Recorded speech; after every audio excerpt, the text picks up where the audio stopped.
Friends, आज के इस वीडियो में हम ITI ट्रेड IT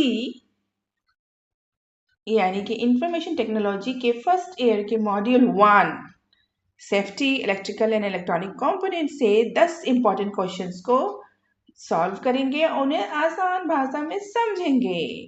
तो चलिए शुरू करते हैं। तो आप तैयार हैं? Yes. Now the first question on the screen is PCB should be fabricated with.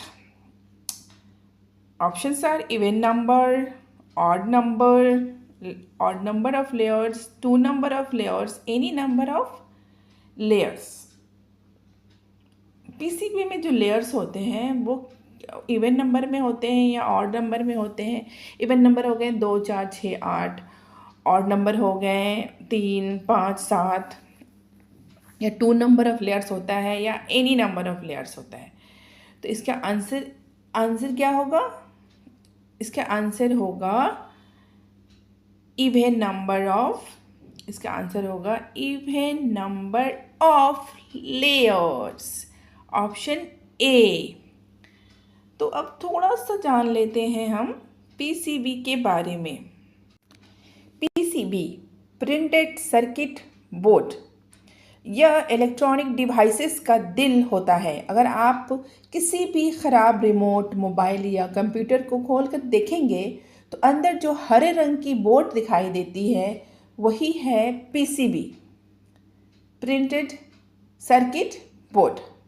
इसका असली काम सभी छोटे छोटे कंपोनेंट्स जैसे कि कैपेसिटर, रेसिस्टर्स, माइक्रोचिप्स को एक जगह पकड़कर रखना और उनके बीच में करंट के सिग्नल को सही रास्ते से भेजना होता है। तो जब पीसीबी बनाया जाता है तो दोनों साइड बराबर बैलेंस होना चाहिए।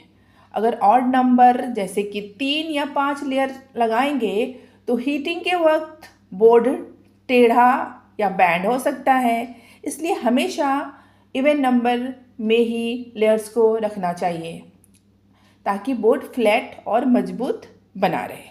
तो समझ गए आप, PCB should be fabricated with even number of layers. चलिए नेक्स्ट क्वेश्चन की तरफ चलते हैं। दूसरा क्वेश्चन है ABC of first aid stands for. ABC का फुल फॉर्म क्या हो गया? तो ऑप्शंस हैं air, breathing and control. Option B है always breathing and control. Option C है airway, breathing and circulation. Option D है एयर, ब्रीदिंग एंड कंट्रोल। कुछ देर आप भी सोचिए और कोशिश करिए आंसर करने का। अगर आपको आंसर आता तो आप कमेंट कर सकते हैं। चलिए मैं बताती हूँ इसका सही आंसर। इसका सही आंसर है option C, airway, breathing and circulation. Airway, breathing and circulation. अब चलिए इसके आंसर को समझते हैं कि ये क्या होता है। एबीसी जो फर्स्ट एड का एबीसी है वो मैंने जो बताया अभी, एयरवे, ब्रीदिंग एंड सर्कुलेशन क्या होता है इनके बारे में जान लीजिए। तो किसी का अगर एक्सीडेंट हो जाता है तो सबसे पहले 3 चीज़ें देखी जाती हैं। पहला है एयरवे। एयरवे मतलब हो गया कि सांस लेने की नली साफ है या नहीं, ये चेक किया जाता है। दूसरा है ब्रीदिंग, वो सांस ले रहा है या नहीं, ये चेक की जाती है। एंड तीसरा है सर्कुलेशन। एबीसी का जो तीसरा जो लेटर है सी, उसका मतलब हो गया सर्कुलेशन। इसमें उस इंसान की पल्स चेक की जाती है। ठीक है, तो याद रखिएगा फर्स्ट एड का जो एबीसी है उसका फुल फॉर्म होता है airway, breathing and circulation. Airway सांस की नली, ब्रीदिंग उसकी सांस चल रही है कि नहीं, एंड तीसरा है सर्कुलेशन। चलिए समझते हैं next question number 3। A sudden surge in voltage or overload harms the device and person. How can it be rectified? मतलब क्वेश्चन का मतलब है कि अचानक से बहुत तेज वोल्टेज आ गया तो इससे डिवाइस को भी हार्म्स मिल सकता है एंड पर्सन को भी। तो इसको कैसे हम इससे कैसे बचें, कैसे इससे हमारी हिफाजत हो सके। ऑप्शन है by using PPE, awareness on first aid, bye doing proper earthing measures, preventive maintenance. तो आप सारे ऑप्शन अगर देखें तो हम PPE क्यों यूज़ करेंगे भाई, उस वक्त फर्स्ट एड के बारे में क्यों जानेंगे, एंड मेंटेनेंस, प्रिवेंटिव मेंटेनेंस क्यों करेंगे। तो इसका जो आंसर होगा वो होगा C, by doing proper earthing measure, क्योंकि जो क्वेश्चन है यहाँ पे वोल्टेज की बात हो रही है कि हाई वोल्टेज आ गया तो उस समय कैसे बचा जाए। कोई इंसान अगर वो यूज़ कर रहा है डिवाइस तो उस समय वो कैसे बचे, वो उस हार्म से उसको कैसे बचाया जा सके। तो the answer is by doing proper earthing measures. ठीक है, तो इसको समझ लेते हैं। जब अचानक बहुत ज़्यादा करंट या वोल्टेज आ जाता है जिसको कि सर्ज कहते हैं, तो वो डिवाइस या इंसान को हार्म पहुंचा सकता है। लेकिन अगर अर्थिंग अगर प्रॉपर ढंग से की हुई हो तो वो एक्स्ट्रा जो खतरनाक करंट है तुरंत ज़मीन यानी कि अर्थ के अंदर चला जाता है और सब सुरक्षित रहते हैं, डिवाइस भी सही रहती है एंड और वो पर्सन भी सही रहता है। The answer is by doing proper earthing measures. Understood. चलिए चलते हैं नेक्स्ट क्वेश्चन की तरफ। अगला क्वेश्चन है, why do you always use semiconductors in electronic devices. Semiconductor का मतलब क्या होता है, ऐसे मटेरियल जिसमें इलेक्ट्रिसिटी जो है वो कंट्रोलेबल लेवल पे वो चल सकती हैं। एक कंडक्टर होता है, एक इंसुलेटर होता है और एक होता है सेमीकंडक्टर। ठीक है, सेमीकंडक्टर एक स्मार्ट मटेरियल्स होते हैं। तो क्यों हम इनको यूज़ करते हैं इलेक्ट्रॉनिक डिवाइसेस में, इसका ऑप्शंस देख लीजिए। इस क्वेश्चन का ऑप्शन है less cost, does not allow current flow, exhibits large resistance, conductivity is easily controlled। तो इसका आंसर क्या होना चाहिए, इसका आंसर होना चाहिए option D, conductivity is easily controlled. Conductivity is easily controlled. इसको समझ लेते हैं। कंडक्टर की बात करें, एग्जाम्पल कॉपर में से करंट हमेशा तेज़ी से बहता है। और अगर इंसुलेटर की बात करें जैसे रबड़ या लकड़ी, इनमें से करंट बिल्कुल नहीं बहता। लेकिन सेमीकंडक्टर एक ऐसा स्मार्ट मटेरियल है जिसे हम कंट्रोल कर सकते हैं कि कब करंट पास होने देना है और कब रोकना है। इसी कंट्रोल की वजह से मोबाइल्स और कंप्यूटर्स चलते हैं। समझ गए आप लोग अच्छे तरीके से कि सेमीकंडक्टर क्यों यूज़ होता है इलेक्ट्रॉनिक डिवाइसेस में, because their conductivity is easily controlled. Now the next question is Ohm's law applicable only to, I repeat the question again. Ohm's law is applicable only to DC circuit, conductor, semiconductor, insulator. क्या होगा इसका answer, इसके answer होंगे option B, conductor. तो Ohm's law के बारे में थोड़ी सी बताऊंगी मैं अभी, क्योंकि मैं डिटेल में नहीं जा रही। आपका एग्ज़ाम सामने है तो मैं चाह रही हूँ कि MCQs ही आपको समझ में आ जाए आसान भाषा में, ताकि आप एग्ज़ाम आपका अच्छा जाए। इसलिए मैं बहुत ज़्यादा डिटेल में नहीं जाऊँगी और मैं सिंपल वे में थोड़ा बहुत बताने की कोशिश कर रही हूँ।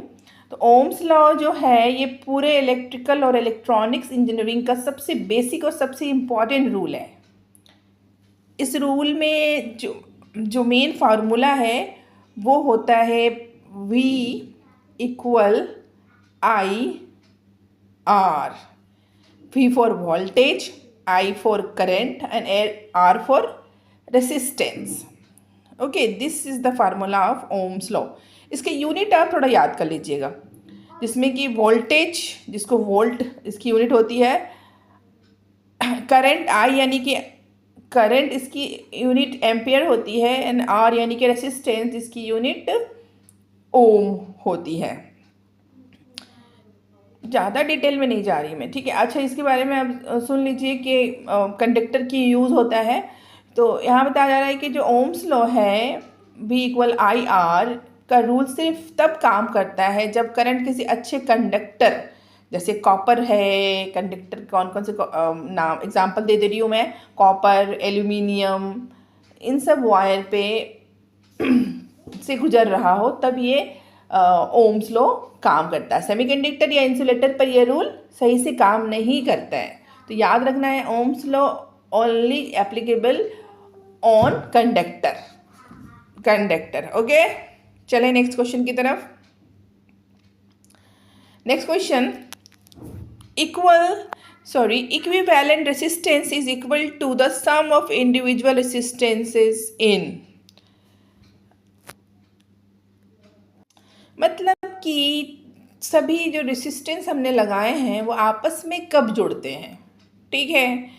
तो ऑप्शन से circular combination, random combination, parallel combination and last option is series combination.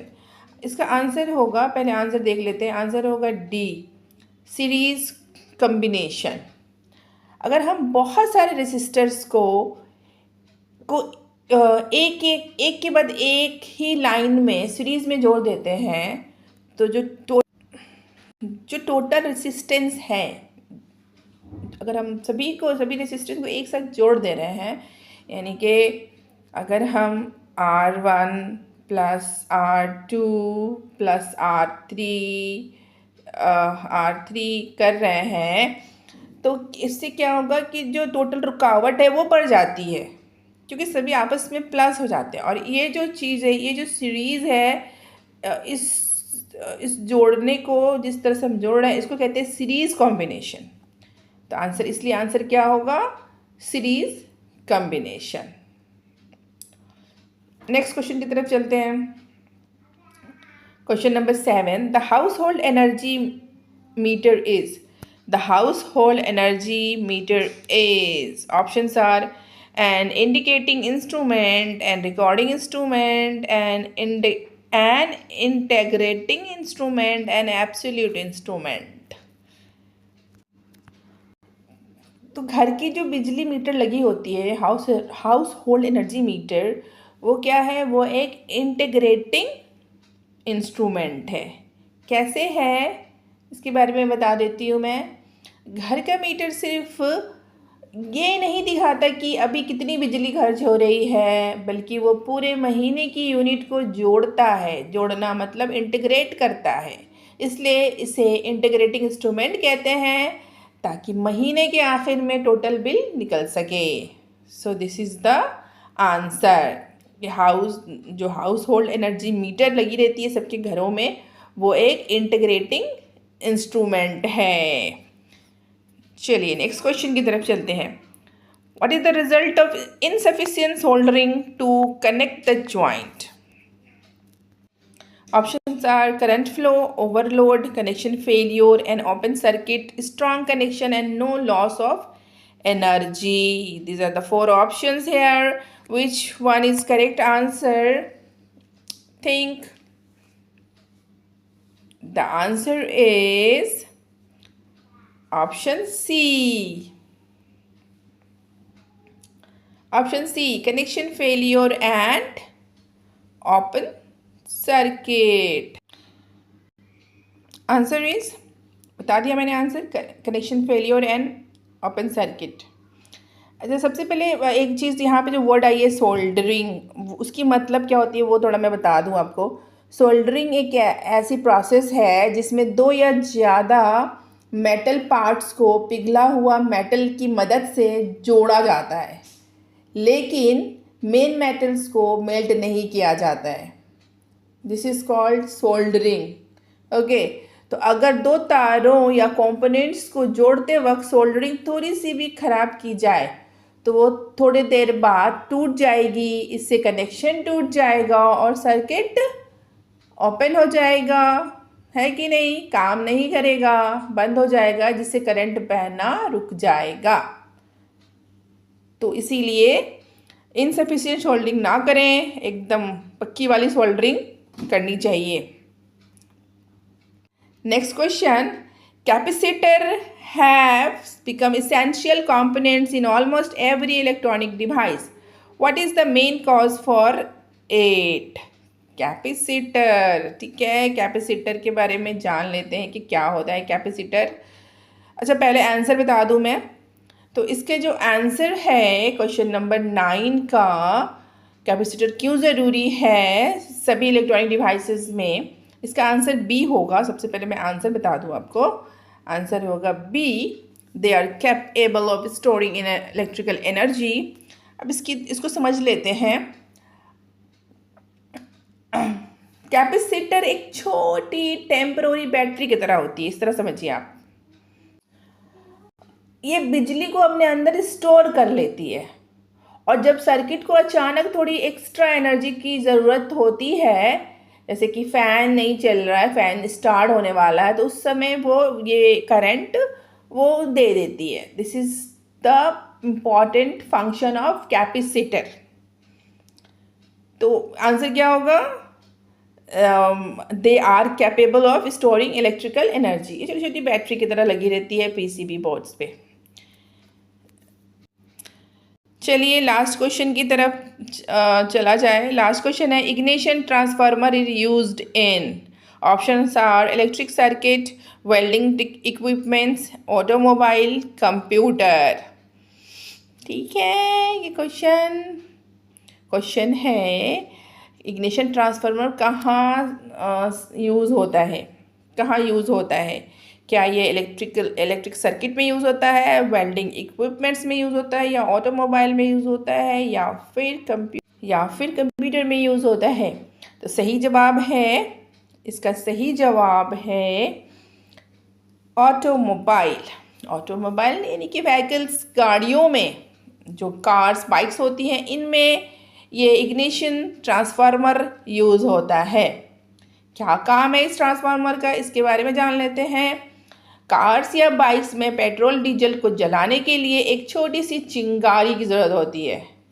Ignition transformer battery के कम वोल्टेज को बहुत हाई वोल्टेज में बदल देता है, ताकि स्पार्क प्लग में चिंगारी पैदा हो और गाड़ी स्टार्ट हो सके।